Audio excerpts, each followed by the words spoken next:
What's going on, everybody? I'm John J. II, and this is the Fantasy Podcast. I'm here again with Seth Conklin. Got a great show for you guys tonight. Let's get right into it. Seth, how we doing today, man? Doing good. It was a good week for fantasy. Besides our league, I lost. Every other league I think I won. I'm in 7, so my worst league is our league right now. So yeah, not doing too well for myself either. 2-4, taking a big loss to Team Superlative in the Gen FFL. So it's been tough. It's been tough. So I understand where you're coming from. So where were your hardships this week, and where were your strong suits? Strong suits were I had Josh Allen in one league. He put up a good performance, even though the Bills ended up losing. I'll have to pull my team for hardships wise. I didn't have too many hardships. That's why it's taking me a second to think. A couple guys that did perform for me. I had CD Lamb in 2 leagues. So, he definitely put up a good showing for me. He actually won me my defensive league that I always talk about in here. Hardship-wise, like I said, even in this league, I lost 133 to 139. I had Josh Allen, Williams for Kansas City, the guy filling in for Clyde Edwards-Helaire, 23.9. I had Chubba Hubba, 13.5. Godwin didn't do that good, but he didn't do that bad. It was still 9. So, honestly, I had a decent showing. Smith only had 5. Edmonds had 8. A couple of those don't do me that good. But, for the most part, it wasn't that bad, and I still ended up losing. So, this team's not that bad, and I still not come out on top. I'm in 6th place, so I could still easily make the playoffs. I'm not too worried about it. Yeah, still a lot of good games left, and it's a long season, thank God. So there's a lot of time to bounce back. Last week, we talked about fantasy team surgery. What does it take to really allow your team to bounce back if you're not doing so well? There's different things you can do. And obviously, you took a tough one on the chin, losing by right around 6 points, where a team tired Hobo didn't really score a ton of points either. So he kind of squeezed away with that win, got lucky. He's 5-1, so. Yeah, got lucky 5-1, and that's a great record to be sitting at right now at this point in the season. I guess let's take a look at some of the league standings. More is better put up. So Superlative on you put up 169. That was first, and then Michael Yost and More is better both put up 158. That was 2 really good showings, and Stainer put up 154. That was good as well. He just got to 2-4. More is better. Honestly, that's a really good team, especially with that trade now. His starting running backs are Eckler and Elliott, so that's very solid. He's got Johnson from Pittsburgh he picked up. CD Lamb's going to do good for him. I'm doing a trade with him. I'm actually getting Christian Kirk. I'm giving him Tony Pollard because Kirk's up and down, and he really wants that handcuff for Elliott, so I'll be getting him. And he's kind of weak wide receiver-wise, honestly, other than Lamb. Johnson's doing good because obviously Juju's out, but he could still perform. We'll see, but he's kind of weak wide receiver-wise. But for the long haul, I'm really not worried in this league. I can still do good. There's 1, 2, 3, 4, 5, 6. There's 6 teams that are 2-4. So there's definitely going to be a couple of teams in the playoffs with 500 records, I think. So I'm not too worried about it. Yeah, that's kind of the thing too. And Michael Yost obviously leading the pack in Division 1, 6-0, clean slate. But I think you see all these teams, like you said, 6 teams, and I'm one of those teams at 2-4. So is Cody, so is Jordan, so is Stainer. Your division's tougher though, I think. I believe, yeah, because I'm in 3rd place in my division right now. So if the playoffs were tomorrow, I'm making the playoffs. If you scroll down to yours, your team's got you got 3rd place is 3-3 in yours, which is still close. I'm not saying it's bad. I'm just saying your division looks like it's a little bit the top 3 are there. You got 2 5-1 teams, so. Yeah, I got some work to do, to say the least. So I might have to put some trades out there, look at some waiver wires, see who I can take, and see who I can snag to kind of move those puzzle pieces. But basically, I go back to this every single week. Those players that you have playing for you, they have to come out and they have to execute. They have to get the job done. So if they don't do that, then you're kind of shit out of luck, for lack of a better term. Yeah, there's a couple of good guys on the bench even this week that most people didn't start in any league, not just this league. Like Marvin, like we were talking about, people that overperformed or didn't perform. Like Marvin Jones Jr. was on the bench in most people's leagues because he haven't done a couple of things. He's at 23 points. You had J.D. McKissick. He was in the bench in most leagues. Gibson starting. He had 19 points. Kirk Cousins put up a good week, but Kirk Cousins is one of those quarterbacks that I think you ride the whole season or you just put him in when he has good matchups. Because he does solid numbers. He throws the ball a lot, whether it's to Jefferson or Thielen or whoever. So, I mean, you could start him really any week, and he could do decent enough for you. But, yeah, moving on after that, we are going to tonight, we are actually launching our basketball fantasy league. We got a 12-man league, actually filled up literally just today. We know the league started today, but with how Sleeper does it is you pick. So, like, let's say you had De'Aaron Fox on your team. He has 4 games this week. You only pick one of those matchups. You have to pick it before the matchup happens. Like, you can't go through and pick it after. But you only pick one of those matchups to count towards your weekly score. It's not one of those fantasy basketball leagues where you have to get in there every day and edit every day. You'll pick your matchup that you want to count for that guy for the week. Goes towards your weekly total, and there's 24 weeks. Playoffs start at week 22. So it's going to be pretty fun. It's definitely going to be exciting. So I'm a big basketball guy. We're going to have our NBA podcast launching soon. It's going to be me and John for right now. We're going to have a new host taking over that, and me and him will be fill-in/analyst and just go along with that. I had a couple good bets tonight as well for basketball. One was James Harden over 2.5 threes, which happened very early on. And I paired that up with Russell Westbrook getting 27 total points and assists, 27.5, so 28 total. And that one's going to pay me. I put $330 on that to win just over 1,000. And then my other one was Patty Mills, which I wish I would have just put my whole account on it. That is point total at 8.5 points, and he's starting tonight. He had 15 points in the first half, so that already hit, and then that was plus 155. I wish I would just put everything on that because that would have been a nice, easy little nice payday. But instead, I paired that with, what was it? Oh yeah, Steph Curry getting total points and assists, over 39.5, so 40 total. And that one I put on like 250 to get just over 1,100. I'm pretty sure. So yeah, both those are probably gonna hit. We're waiting for the Lakers game to start, or no, sorry. Yeah, the Warriors-Lakers game to start, and we'll be going from there.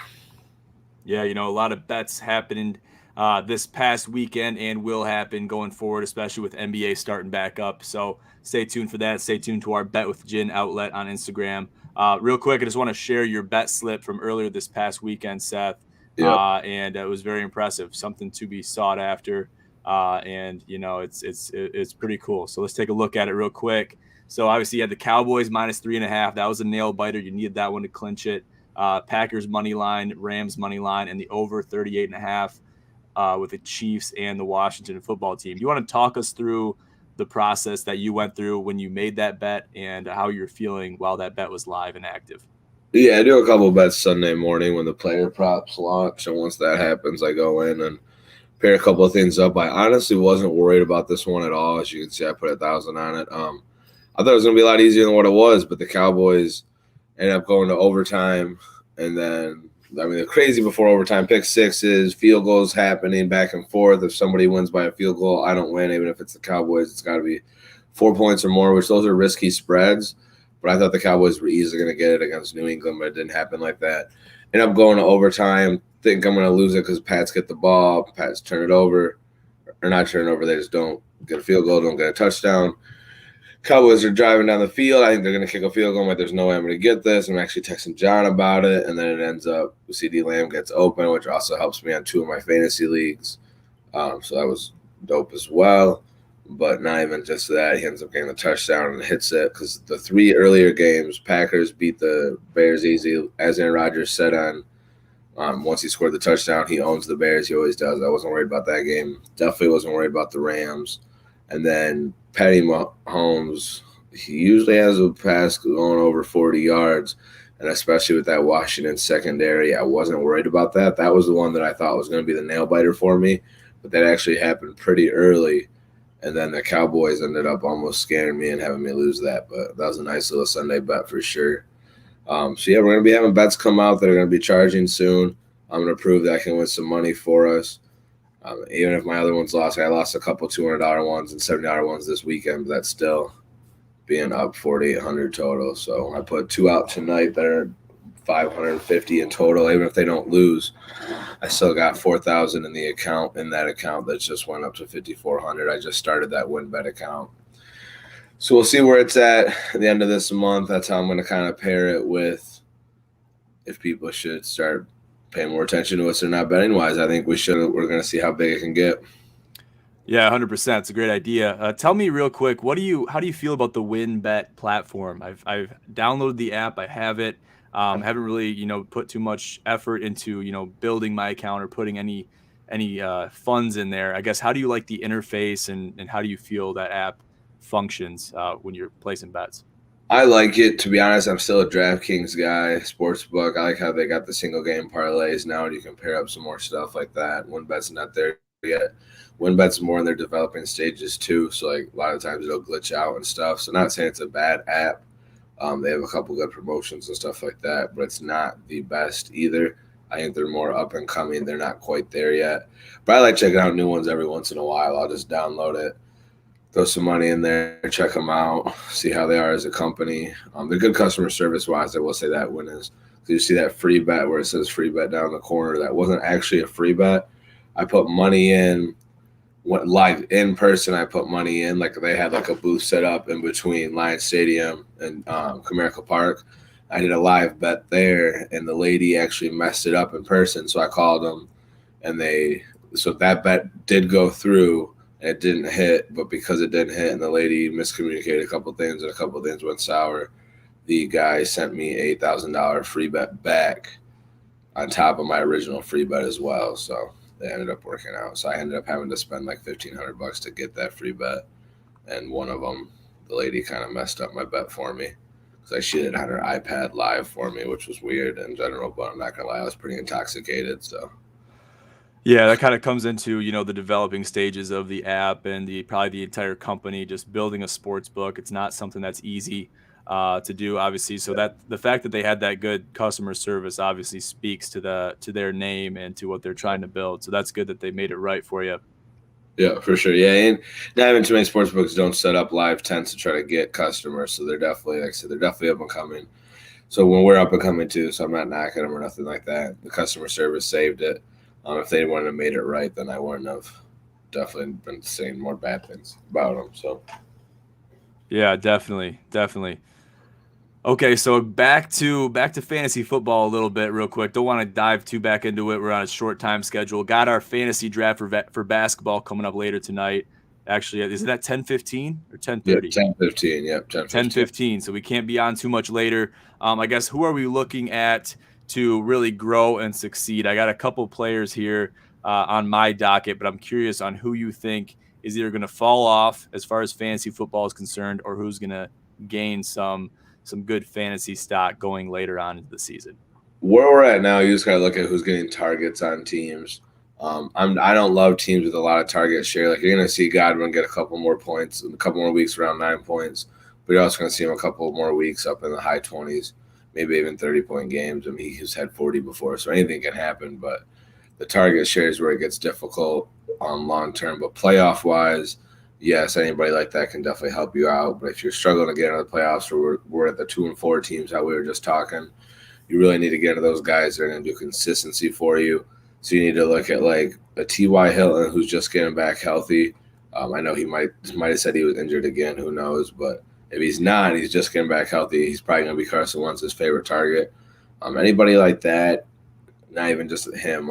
Let's see if we had like who can we go after? I'm trying to think. There's nobody really on waiver wire to go after that's like that anymore. But trade-wise, you go after somebody like a Kenyon Drake.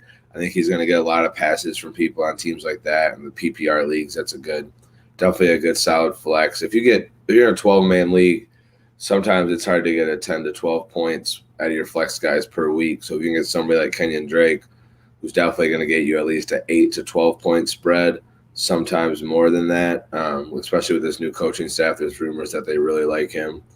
especially in the passing game. So to target people like that trade-wise, like don't go after somebody's best player.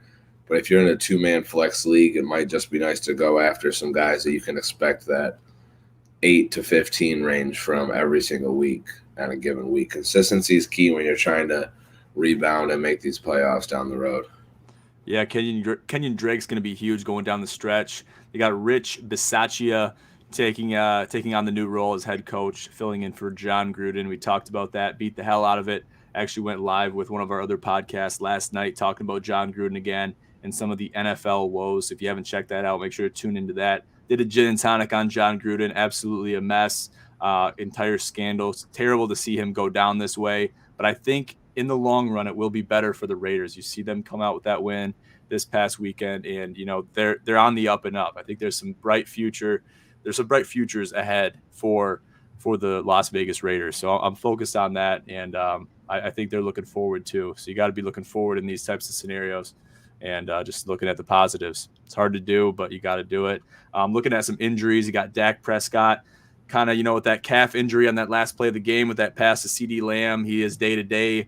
Russell Wilson obviously has the finger issue. Geno Smith still in there for him. Baker Mayfield goes down with a shoulder injury. Trey Lance is out with the knee. Teddy Bridgewater has his foot. That's giving him the runs. Jimmy Garoppolo also has a calf injury. Ryan Fitzpatrick, his hip is bothering him. Tyrod Taylor has a hamstring issue. And Taysom Hill got rocked and has a concussion. He is in CTE protocol. So if you got these quarterbacks on your roster, do you hold on to them or do you let them go? So there's certain guys you said you let go. Like, I wouldn't let anyone go. If you have a starting quarterback and he's one of your top guys, you hold him.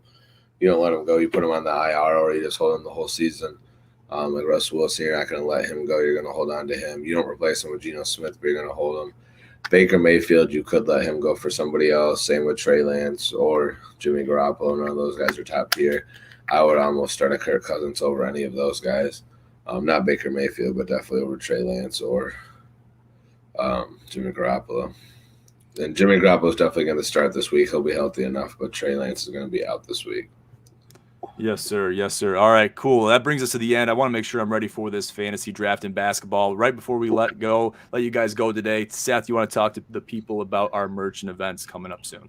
Yep, college hoodies will be coming out and T-shirts by next Friday before the game. If you want to get in your orders, we'll be dropping the logos on our Gym College podcast and Gym Pros. All of our socials, they'll be dropped along with prices. And then I'm trying to get a live bar stream for us next weekend. We're going to see if that can happen.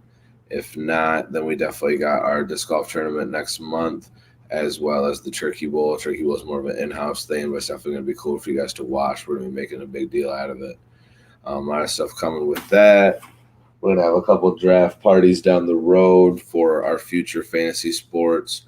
I know basketball's happening now and football's happening now, but next year, you guys, don't worry. This is going to be bigger and better than this year. And just more and more events are coming. Normal golf tournaments next year. We got a 3-on-3 basketball league starting this winter as well. 3-on-3, but possibly we're going to go 5-on-5 full court with subs. All depends on what kind of activity we get and people sign up wise. I think it's going to fill up fast. We'll probably do the 5-on-5. We'll see how it goes. Yeah, a lot of things have been filling up fast. People are jumping on the train left and right, especially with these events. They're a big deal. So make sure you get involved and get in touch with us if you want to take part in any of these events. And we'd love to have you and hear your different inputs on the events that we have going on and that we have planned going into the rest of 2021 and into 2022. So make sure you stay tuned to all that and keep posted on our social media platforms so you're in the loop and you don't get left in the dark. Good deal. Good deal. You got anything left for the people, Seth, before we sign off today? Nope. Let's get after it. Fantasy basketball is here and normal basketball is here. And these bet slips hit, we'll be posting them. Make sure you guys follow the Bet with Jim page. Big stuff coming. Here we go. Here we go. Thanks again, guys, for tuning in to the Fantasy Podcast. I'm your host, as always, John J. II with Seth Conklin. Have a great night.